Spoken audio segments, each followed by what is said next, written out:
Welcome back to Limited Supply, the podcast where we get deep into the tactical and strategic side of e-commerce, digital marketing, and building consumer brands. I'm your host, Nik Sharma. I've spent the last 9 years building, scaling, and investing in brands. And through this show and my weekly newsletter at nik.co/email, I'm here to share everything I've learned, the wins, the losses, the experiments, the tactics, and the insights, all so you can unlock your next $100,000 in revenue. Today's episode is a good one, but before we dive in, let me tell you about our chosen sponsor for this week's episode. Think about your best friend and how they shop. Totally different than how you shop online, right? You should never be getting the same cart reminder email. That's where Instant AI comes in.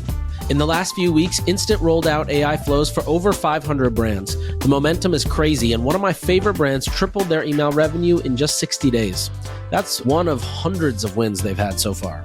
Here's why it works. Instant can immediately understand who's on your site and what they've been looking at. The discount, the copy, the imagery, the on-site promotion, all of it is pulled dynamically into personal email flows. Then it sends it at the exact moment that shopper is ready to buy. BFCM is behind you, and now's the time to build for your biggest year yet.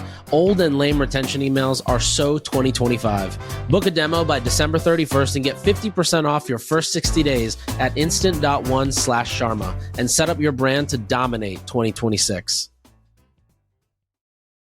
All right, Jerel, welcome to Limited Supply. Excited to have you here and put you on the show finally.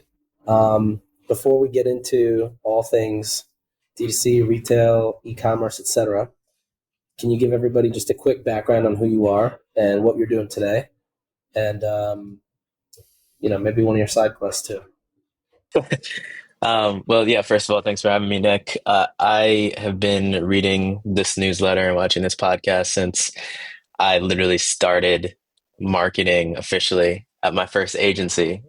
And so it's a full circle moment because like Limited Supply newsletters were like going around the inboxes at the agency I was at when I first started this. So happy to now contribute and hopefully pay back with some good wisdom for marketing. But I'm Jerel. I'm the head of growth at Tushy.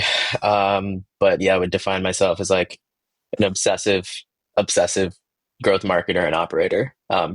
Just like obsessed with the adrenaline of growing businesses of all sizes. You know, I've grown businesses from 1 to 5 million, 5 to 10, 10 to 15, 20 to 25, 25 to 50, 50 to 100 million plus.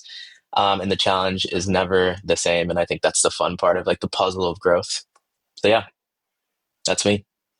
And okay, so before we dive in, I'm curious to get your take on the separation between direct-to-consumer and other e-retail platforms, like whether it's Amazon, Walmart.com, any other sort of marketplace. Do you help grow those e-retail partners? And two, how do you view the split or where the focus should be? Yeah, I think I saw something. I think Sean from Ridge had said this. It's like, stop trying to fight Amazon. Like that fight is done. They won. I think maybe like if you asked me when I was first starting marketing and was like pulling the levers of like the churn and burn, meta 80% of spend mix and just looking to drive .com sales, I would have said, well, just focus on D2C. But I think the consumer now in 2025, like I think a lot more about the mental availability and then the physical availability and then like where people are accustomed with shopping. So certainly for us, like at Tushy, many people don't know this, but like half of our business is on Amazon and half is on .com. And we've done a bunch of measurement studies and we found that like there's very little cannibalization between the two. And the reason why is, if you're an Amazon shopper, you're an Amazon shopper. Like I think of like my mom when I think about that customer segment. It's like if she can get it tomorrow on Prime, she's stacking up a cart with a puzzle, like arts and crafts for her kids, some, maybe some Downy wash in there, like paper towels, and then like maybe like a phone case, right? And that's like what she's accustomed with shopping. So I think it's really important now to think about those distribution channels and to be where your customers are actually shopping to achieve that mass scale. Do you guys actively run like a lot of, or when you're running advertising on .com or e-retail sites, are you actively measuring incremental sales on the other? Yeah, I think that's a mandate, especially if you're going from mid to eight figures, nine figures, you're probably spending a lot of money at that point, right? So it's non-negotiable. It's table stakes. So you've got to be able to understand the impact of the marketing channels you have active. So, for example, we're constantly measuring the lift, most importantly, of our top of funnel channels on Amazon. And let's just stick with Amazon because that's like the most significant marketplace we're on. We found that there is a higher incrementality factor or sales lift factor for Amazon when we are running ads on linear TV. And then it's less so for connected TV. And then it's like less so for Meta. And that's like the latter. But when you think about it, it makes sense, right? We were running linear TV on like Fox News, ESPN, and you think about the viewership, though diverse, like the people who still have those linear TV cable boxes are typically like the people that I described, like my mom. And if my mom hears this, she's probably would think that I'm inferring that she's old. My mom looks great, and she's very active and lively. But yeah, like she's the type of person that's watching linear TV. So the incremental sales lift for that type of consumer seems to happen more so on Amazon than like on Meta, for example. But like full suite of tools, like we have the sales lift numbers for Meta, for Google, for linear TV, for connected TV, for both our .com shop and for Amazon, so we can understand like the runoff in efficiency and spend and total business media efficiency ratio. And then do you do that too? Like, because you guys are in so many retail stores, do you, even though you're focused on online, do you also factor that in? Yeah, for sure. And I would say that we definitely are working on tightening up measurement there so far as like connecting everything together. Now that our media mix is just a lot more mature and diversified, and obviously now that we're spending more. But I think it's at that point, it's like obviously incrementality studies, but then there's also like brand studies. There's like Totally. recall. Like we're now signing up with Tracksuit to begin to tackle the questions of Oh, yeah. like, brand sentiment. So the measurement just continues to get tighter and like you pull more tools off the belt as you add more sales channels. But I would definitely say that's like a challenge because for us, it's like we want to be extremely surgical about understanding every dollar we spend, like where that could actually be, driving impact, whether it's on our .com, on our Amazon store, or Walmart, or in a, brick and mortar location as well. That's cool. Tracksuit is such a cool company. Like what they do, what companies normally do for $1 million or $2 million a year, or even a couple $100,000 a year, they do for like pennies compared to that. And it's basically Yeah. like this always on like brand tracking, right? And you can kind of look in and see if you have like a viral TikTok, what that does for brand impact, sentiment, recall, all that kind of stuff.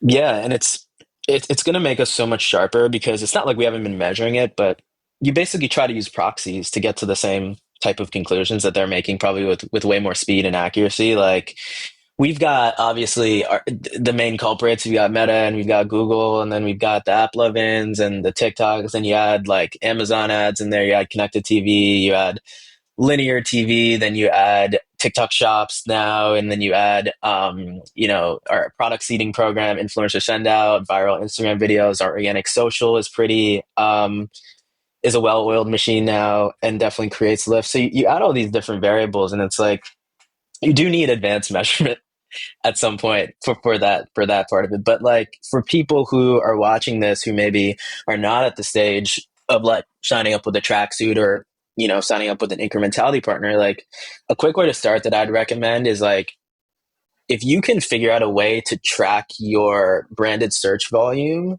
like it's definitely directional. Right. And so it's very tricky to do in Google ads because like it's a function of your spend. Like if it's not like you have like unlimited spend, hopefully, flowing through your branded search campaign, right? So you can use that just as a directional. We use like search trends, we use Google ads, but we also, Amazon has a pretty robust like branded search volume and keyword query measurement tool that can allow you to understand, okay, like, does my branded search volume go up in this month? Like the month after we just launched our linear TV campaign, like all those things are directionally helpful before you can get to that point, obviously, of working with some advanced tools. All those channels you just mentioned, are those all the channels that you are basically like looking at and overseeing on a daily basis? Yes. Do you have any sort of way of where you're like looking at everything in a macro view or like a mission control or a cockpit? Like what does that kind of setup look like? Yeah, that's a great question. There's a couple things. Like we use Northbeam obviously to sync up as many of our like channels that can integrate into the platform and digest data to get it into our MTA solution, right? And then we use so obviously MTA for like intraday decisions.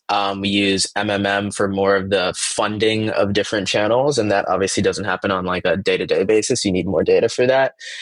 That can inform like monthly budget allocations, but like ultimately at the end of the day, what's most important to our business, and it should be for pretty much every business, is contribution margin. So it's like, how do you ladder those intraday metrics paired through MTA, paired with the like funding decisions through MMM? Like, how does that actually translate into a contribution margin outcome for your business? So we have like a robust like I love to say it's literally a Google sheet. I mean, it takes forever to load because there's so many inputs, but we can see on a day-to-day level across all sales channels, laddering up into total business, like what our snapshot is, contribution margin per day, how it's trending through the month. Obviously, we have a contribution margin target that we are optimizing towards, and obviously to get deeper into like the actual unit economics of it, that should be kind of functioning against your fixed cost hurdle. And so like you need to currently be understanding the profitability of your business. So I like to say we use these different tools, but ultimately it should ladder up into something, whether it's a master sheet that your team creates or like an Iris Finance or any of these other finance cockpits where you're actually seeing that daily contribution margin Yeah. and being able to track it accordingly. So, okay, so coming off the back of tracking every dollar, you guys launched a massive out of home campaign, um, and it was all over Times Square. There's a bunch of trucks that still are going around the city today. How do you think about measurement and like what those dollars are doing? I assume that you're not going for conversion rate on the .com there. So how do you think about that? Yeah, that's $1 million question everyone's is asking for these fun type things. I would say there's still a good amount of measurement involved. We work with a partner, and a lot of people don't know this, but with the trucks, let's focus on the trucks for a second. Like these trucks are driving around New York City through the end of November. Some of these trucks may be delivering things, some of them may be empty. But the psychology behind it is that for the lay person walking on the street is like these trucks I keep seeing like they're delivering like I don't want to curse on this podcast, but I mean this is Tushy, but a shit ton of Tushies. Like so it creates this feeling of this movement, right? Like, okay, like am I like should I be getting a Tushy? Right. So that's like the truck. So far as the measurement, is there's actually a good amount of technology involved. Like the site is pixeled. So whether you kind of like buy into the measurement or not, there are metrics you can get by geofencing. The trucks essentially have a tracker. They have GPS routes. They ping the RFID on your phone. It's tracking that. I mean, obviously you don't know exactly if someone like for sure saw the truck, but it's definitely directional. If you can verify that ID that is then stitched to their IP address at home, visits the website, right? And then, picture like a traditional pixel and all the events that it would track. So there is some measurability there. It's not just like a shot in the dark. But when you pair that, obviously, with all the things I mentioned before, so far as like brand search, that's what people are searching. So it's not just Tushy, but it's like specifically the tagline of the campaign. If you can begin to measure that, and even if it moves up like slightly and it compounds over time, you're beginning to see like a combination of events, hopefully, that are happening from these phones that pinged around these trucks. You're starting to see search intrigue begin to lift, right? You're starting to see that on Google. You're starting to see that on Amazon. And these are actually things that we have been seeing, right? So it's very hard to be like it was for sure that, but I do like to be clear that there are tools on the belt to begin to understand it. It's not just like pay an expensive fee for some trucks and like take the shot and like pray that it works, you know? Yeah, it's funny. Like I think it's the percentage is like 15% of devices around New York City. It might be higher in other places, but most people here have iPhones. So like 15% of devices are opted in, and that comes when people download free apps or games or whatever. Exactly.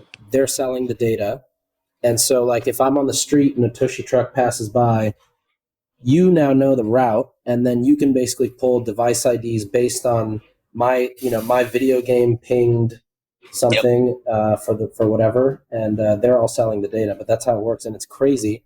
And you're so right that like you see some directional lift, and it's usually a much bigger impact, especially like on social. You guys crush organic social, and I feel like there's a lot of people who post the Tushy stuff on organic social from the out of home too. Yeah, yeah, for sure. And just one other note on that, just before we move on, it's like there's like a million holes you can try to poke. Like picture New York City, right? So Nick's phone is on the 100th floor of this tall building, but like the truck drives by. It's like the geofencing tech is good enough to not like ping vertically up, because you can't like really say that Nick, even though he was in the area and his phone may have pinged something, that he was like on ground level to see the truck. So there is like an advanced science to it. And as Nick mentioned, like, if you've enabled location services, you're pretty much fair game for all of these types of things.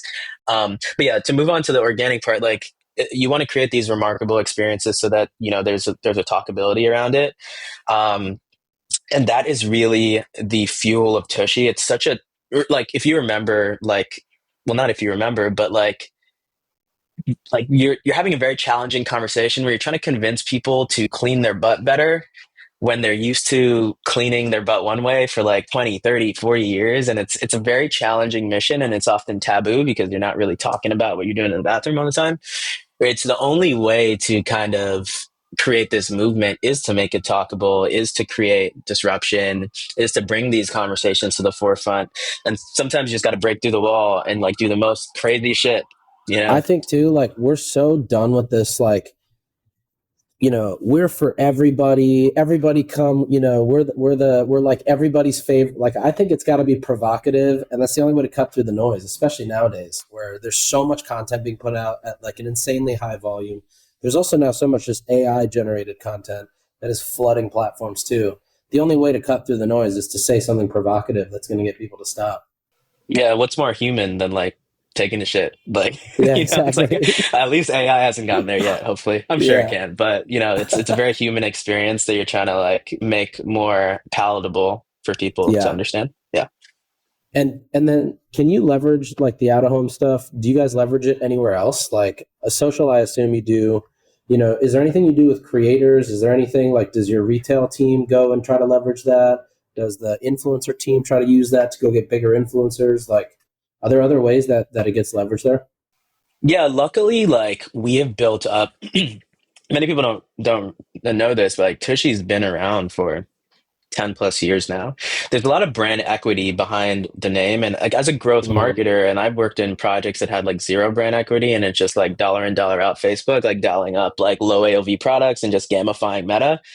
But like a growth marketer's dream is to like apply really solid growth marketing foundations to something that has meaning and has brand equity. Like that's a right. perfect like combination. So luckily, so far as like influencers, celebrities, creators wanting to work with us, it's like we've been around and we have enough content out there, like on YouTube, on Instagram and Facebook. We're on SNL. Like there was a segment that we were on like in 2020 during the Wow. toilet paper shortage. So a lot of people like believe in the movement and understand that. So I would say that like the out of home campaigns definitely help with that, but it are not necessary in that relationship. For anyone out there listening, I would say develop your brand framework first and stand for something and be meaningful and have that be the Hmm. way, before out of home, to like get to retail, get to creators, influencers. But certainly it does validate our product in the mainstream for retailers. And that's like the next challenge for us. It's like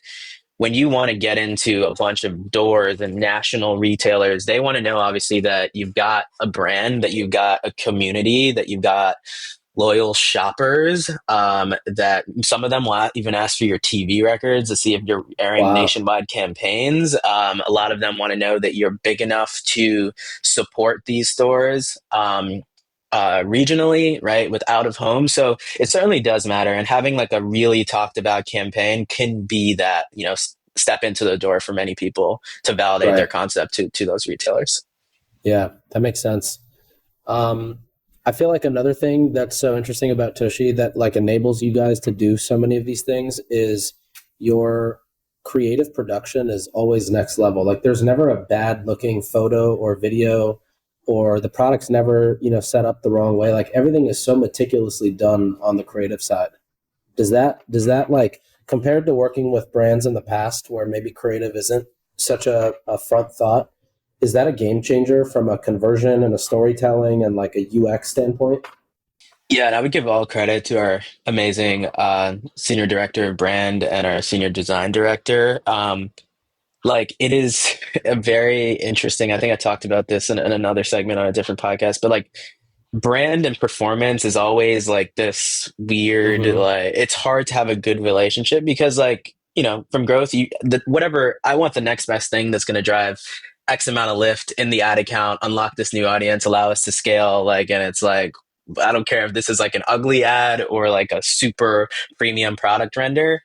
But when you're like counterbalanced by guardians of brand, I think it's a nice relationship because you always want to think about memory structures. And so I always bring up this example with Tushy. It's like when we were going like heavy problem solution, we would essentially like take a fruit or like a peach or something that looked like a butt and like spray it off to show like, the product benefit, right? We're not going to like take a real asshole and like spray it on camera Right. and stream it on Yeah. meta. But that was our way of like visualizing the tushy difference like between wiping and washing. So I won't say that like we've completely eradicated that concept, but it's come out of our media mix a little bit because the guardians of brand are like, do we really want that to be the memory structure that people think about? Like, you know, down the consideration line of like a product that is trying to get more premium. So like I'm sure we'll talk later about our innovation and really exciting things that we have coming, but it's like as we deliver reliable products for people's homes in and outside of the bathroom, in our new product innovation roadmap, it's like how do we get that feeling of trust and professionalism and expertise that would come with like a Dyson and an Apple, right? And it's probably not by doing a fruit wash, right? So yeah, I just go back to I think it's always good to have that balance because brand is that long term thinking, and then oftentimes growth is kind of scapegoated as being like the team that is like so like small increments small increments of a result oriented team. So it's good to have that balance between that long term vision and like intraday optimizations of the ad account, if that makes sense. Yeah, totally. Brands like Third Love, Liquid IV, and Neurogum all swear by Instant. They've tripled their email revenue, and some like Karen Kane even see a 5x increase. Why? Because AI can build hundreds of versions you'll never have time to make. While you're running your brand, Instant is running the experiments, figuring out what works, and then continuously optimizing to keep conversions growing. BFCM's over, and your next growth run starts now. Grab a demo by December 31st and get 50% off your first 60 days at instant.one/Sharma. And another thing you said that's interesting is like maybe even an exercise of understanding what is to come on the product roadmap is a really good exercise because it even from shorter term marketing, initiatives, like it forces you to think about, okay, is this customer that I get today, is it going to buy a second and third time also, or am I just doing something that's going to get them just in today? Yeah, for sure. And that's where our innovation roadmap is going. We are a company that pretty much at the moment has to function as a first time profitable order company to scale. And so we've got our unit economics super dialed in, but we're not at a point where we can put like a target CAC against a customer lifetime value that we feel like super confident behind that isn't like our AOV, our first time AOV and our customer lifetime value is like right now almost embarrassingly similar, right? And it's not because we're doing something fundamentally wrong, it's that we're building durable products. We're in a durable market right now. So, we're trying to scale like penetration of households, get, bidets into every single household in America, hopefully by the time we're done with our mission.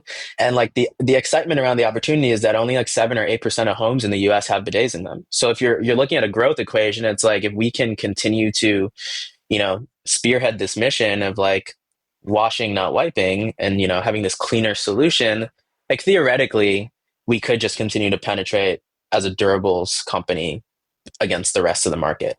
However, we know that the quicker way to scale would be to do that and to also work on retention and customer lifetime value. So what that looks like is not like doing planned obsolescence and like creating less durable products and like, making sure that you have to buy a bidet every 2 years.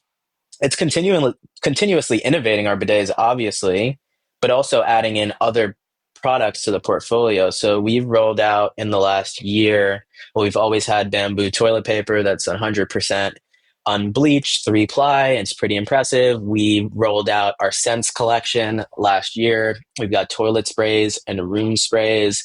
And then we have a really, really, really exciting new product innovation that I'm really excited for. I can't say exactly what it is just yet, but but think like from, as our CEO would like to say, from gut to butt to bowl, and what that Yeah. means for Tushy is where innovation is going. So really Nice. excited That about sounds like those a products nice to, subscription product. yeah, exactly, to create subscription opportunities, to create those Yeah. replenishables, etc. That's Yeah. amazing. That's such a cool brand expansion plan too. And it really I mean, the Tushy brand is so strong. I feel like it's always been strong. But like, even from a brand standpoint, like Tushy is so good at drumming up these brand campaigns. Like, the one or two that I found, one was the Super Bowel Monday, one was the Asshole Activists campaign in Canada, I think. And like, Tushy is just so good at creating, like, okay, it's one thing to create a brand campaign and then spend a bunch of money and put poster bills up around the city and run TV ads, but it's another thing to have like 200,000 people submit content and tag the brand and want to participate. Like, you don't get to 200,000 unless people want to participate. How does that, like, everybody's trying to figure out, how do you get, how do you do something cool enough, or maybe not even like how do you do, but just like, how do you get, what are the frameworks to think of an idea, that does something like that? Yeah. Um, yeah. We, first of all, we have some really amazing leaders on our team who understand what it takes to hack into culture, to attach to the zeitgeist. Um, we have brand leaders who understand performance, but also understand that something is not worth it unless the people care about it. So we can, like, there have been so many ideas drummed up in our office where it's like, we love this. If we were to take this idea outside of the room, would the people love it? And like, sometimes the answer is no. And it's like, you got to be able to shoot those ideas down. But it's like, people always talk about, like, in the growth sense, performance creative, and like how you have to take a million shots on goal. And it's like, your hit rate can be 10%. But if you're, putting out so much volume, putting out so many different ideas and content differentiated approaches, like, you're going to find that escape velocity somehow, right? So think about that in like a brand war room. It's like the best ideas that you guys are seeing come out are like the 10% hit rate, but we're taking like 100 different shots on goal, like in those rooms, trying to figure out what's going to be most meaningful. We also do a lot of like brand studies and oftentimes figure out ways to kind of survey our customers to try to predict not only for product innovation, but for like culturally relevant ideas, like what people would respond to, right? So there's brand studies involved, consumer studies involved of existing customers, but prospective customers. So again, there is this level of like intention and precision attached to getting to, the fully fleshed out idea that I think a lot of people don't see.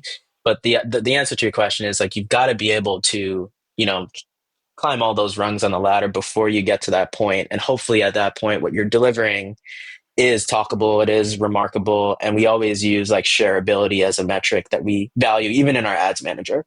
So it's like post shares, like, a lot of people looking at ROAS, CPA, like CPM. It's like all those things important. But we actually look at like post shares, and then we have post shares per 1,000 impressions. And it's like, what is shareable? Like, what are people attaching to so far as storylines, even if they don't have conversions, I think is also something to tap into. Yeah, I remember at Hint, I used to always look for ads that had a 1-to-1 ratio of likes to shares, because I was like, this will rip with unlimited spend. Yep. And then we used to respond to every single comment, because that would also then help the share ratio as well. Yeah. It's just like a snowball effect. Yeah, Yeah. totally. All right. So, one thing that people uh, often complain about is they're like, well, I got one main product. What can I do on Black Friday? Because Black Friday, you try to make so many days out of it, merchandise different things, chop up promotions different ways. But you guys have also got one main product. So, like, how do you think about approaching Black Friday as a single SKU? Yeah. I always like I did a Black Friday webinar where I was just like basically like keep it simple and keep it fundamental here. Like let's not forget the fact that like if you play like pickup ball, you go to the park, it's like the old guy who is not doing any crossovers, is like hitting it off the backboard will always beat you. I guarantee Yeah, you, always. especially in New York, right? So it's like, forget that, like, there's so many tools out there. There's so many thought leaders out there. There's so much information. I think sometimes it distracts people from like the fundamental of whether you have one SKU or thousands of SKUs. You need to understand your unit economics. You need to understand what KPIs matter to you. You have to have an offer that people care about, and you have to make sure that it's communicated effectively so far as messaging, landing page, destination, wherever you're sending the traffic, right? So the number one is like, how are you even qualifying like when you can scale something? I think is really important. So it's like if you have one SKU, it's even easier because your unit economics, you can pretty much prescribe everything from your refunds to your discounts to your cost of goods landed, loaded cogs from warehouse to doorstep, figure out how much you can spend on marketing, and then you've essentially got your target CAC and you've got your target ROAS, right? And so understanding how to manage that through the period becomes easier because you don't have to do a portfolio average between like a million SKUs, right? So it's a very simple equation. If you understand that, your team is then aligned on like no one's confused on Black Friday, Cyber Monday. Like, can we spend more? Like, is there room here? Like, should like, or maybe we're overspending, right? And your contribution margin, as we talked about earlier, becomes a lot easier to predict, right? However, like the more important part, like that's like the fundamental. But I've seen so many instances, like having run like almost 100 brands now, where it's like you try to get way too complicated with the offer and it's not clear. And what I like to say is like the minute your customer has to be like, wait, what is like the sale is lost. Like it needs to be abundantly clear the offer that you're providing people. The value needs to be there in a competitive space. And I think it's just worthwhile remembering that like this is a game of wallet share, right? This event has a million other competitors. And it's like if you show up with you know, a poorly communicated offer or an offer that's not strong enough against the rest of the market, like you're not going to have success, right? So I like to start there. And then certainly I would like to say like destination does matter, creating like a streamlined shopping experience does matter. So CRO, whether it's on your PDP that you're driving to, if you're not at a point where you're using landing pages, making sure that that's optimized. I would say site speed as well is super important, particularly in that periods where it's like a million offers. It's like if your site takes too long to load, like that person's also bouncing. They're gone, right? So there are a bunch of these like fundamental things that I think people don't expect to hear, but it's just like those things will always like be the most important things. And I think oftentimes people will not think about like put themselves in the shoes of like if you were a shopper, like what would you care about? You'd probably care about getting your product on time. You'd probably care that like 100,000 other people love the product. You'd probably care about what other people have to say. You'd probably care about the website you're shopping from not being fraudulent. You like think about like so there are ways like in the combination of what you're communicating and what you're communicating on your site, the validity, the social proof, the publisher proof, the way, like creator proof, like all of those things matter in validating the offer that you decide that's hopefully competitive and clear-minded. And do you run these sales just on the .com? Are you also running them on Amazon? Do you run them on TikTok Shop? Like, how do you think about merchandising across all the different points of sale? Yeah, that's a great question. We don't run the same exact offer. We haven't historically run the same exact offer across sales channels just because like as people who sell on Amazon know, like the cost structures on Amazon, if you are dialed in on your unit economics, Mhm. you'll realize it's a little bit more expensive to place your products on Amazon, especially when you've got bigger boxes, heavier items. So sometimes we can't offer like a mirror of like we like for example, Black Friday, Cyber Monday for us usually like up to 40% off. We can't really do that same offer on Amazon, but we can do something quite similar. But again, like if the shopper on Amazon wants a deal, like, and that's the thing that separates them from buying from us on that sales channel, and we understand that there's very little chance, or the data suggests that that person is not really like browsing our .com, like that's an incremental Hmm. sale lost if we don't provide value on that sales channel. So I do think it is important Right. for those sales channels to stand up different offers and create, opportunities for people to find value everywhere you sell. Totally. What do you normally see across brands, like Black Friday ads wise? Like a lot of people, they're always just like, you try to figure out a redirect for your evergreen stuff if you can, but spend more on those. Black Friday ads always do well, but like you can't juice them as much because they can't ramp up as fast. How do you normally do that setup? Yeah, yeah, for sure. So this is literally something I think is like literally take it and steal this is like how I've always run it and I've always found success. Like I live for this event. I love this event. Hmm. And I think I firmly believe everyone can have success in this event. Like there's so much wallet share. Like people are out there spending money, crazy amounts of money, right? So we always do a couple things. We keep our evergreen like winners, like the ones that are like fully like defined as scaled in our account has spent,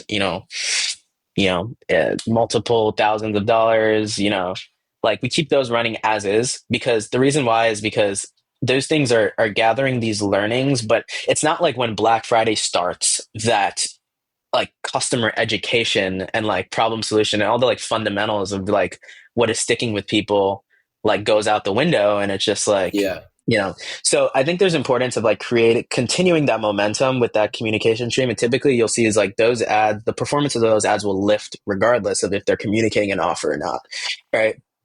Now, level two of that is you could take those exact same ads and then like you can, at this point, you can use AI, you can do text overlays, like literally create that version of the ad with the offer, like, and you can like put it over the content, right, as like another solution for that, while also standing up obviously net new concepts in the ad account. And for us, like if I were to every season I get surprised. I think I know what the top performing ad is, and the reality is that you just don't know. Like Hmm. last year for us, it was this random creator branded partnership ad that we did with a comedian who ran out of her house with our new bidet seat like around her head, hopped in the car with her husband going to a date night, and it was like I literally can't go anywhere with my tushy, like I'm bringing this to dinner, and it was like a funny skit. That was not in the bathroom. It wasn't an install video. Like no one would ever do that. You wouldn't like take your toilet seat to a restaurant.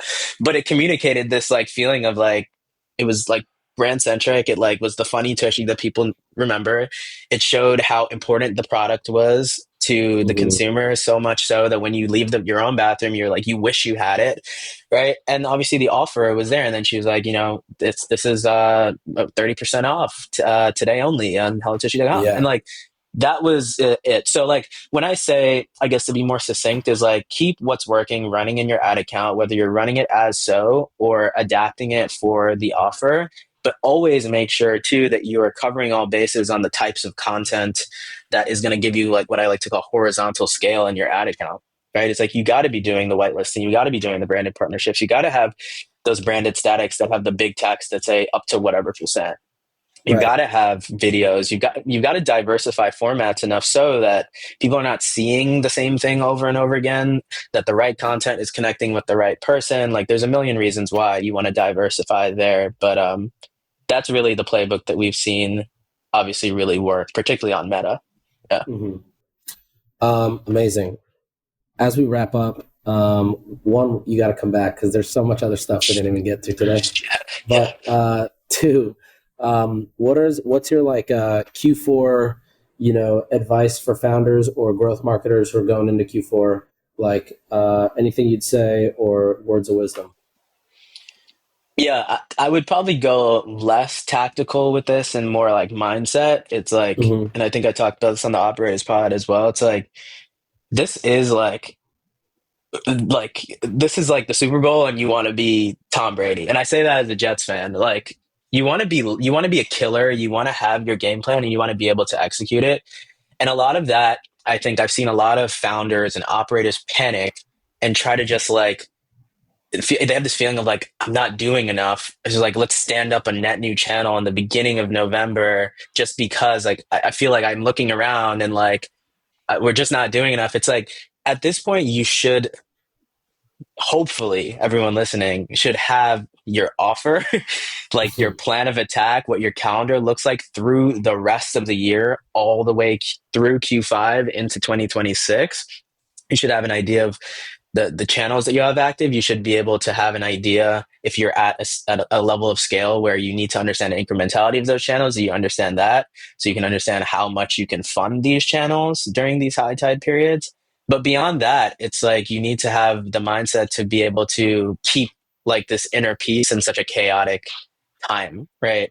And the reason I say that is because if you get like out of the right headspace, you'll start making mistakes. You'll start making rash decisions. You may be looking at intraday results on an hourly level where you like either oversalt the dish entirely because you're like panicking about scale, and it's like there's not enough signal coming back through your ad account, and then you end up this vicious cycle of like making changes, messing with the algorithms, etc., just because you're nervous about stuff. So I like to say like to keep that inner peace, to keep that precision, and not to do anything that you wouldn't have done in the first 3 quarters of the month, just because you're in a moment where you feel like your back's against the wall. A lot of that is having a plan, but a lot of it is having like the mental fortitude to attack the period and feel confident in your strategies.